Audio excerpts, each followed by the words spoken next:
Our stories. One of Martin's assignments was to read Eckhart Tolle's book, The Power of Now.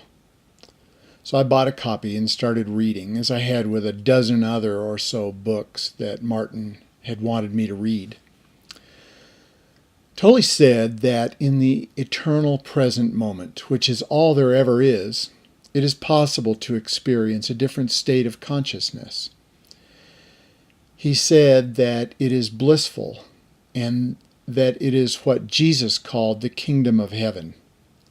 The reason that we don't experience the kingdom of heaven is that we are focused on either the future or the past instead of immersing ourselves in the present moment. Tolle's reasoning connected with my experience, and I began to notice that I mostly lived in the future. I was imagining a time after certain things had happened when I would be quite happy. My life was geared to getting through the present and manipulating the world to bring this future about. I saw that this had become a habit of thinking in me, actually a lens through which I viewed the world and its events. In a way, I was postponing my life.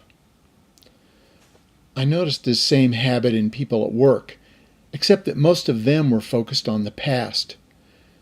In casual conversation, they told me their stories about things that had been done to them and how these things had locked them into their present undesirable conditions.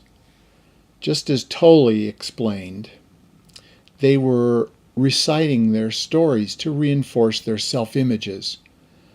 I realized that they had been telling me these same stories for a long time, but I hadn't really noticed it as anything strange because I had been wrapped up in my own story. Tolle says, to the extent that we live in the past or the future, we live in our minds. The past is gone and the future doesn't exist yet. Reality exists only in the present moment. The kingdom of heaven exists only in the present. Yet somehow it didn't occur to me that Tolle's blissful state of consciousness is the result of perceiving and living in reality. Much later, I will discover that bliss is the primordial and natural human condition.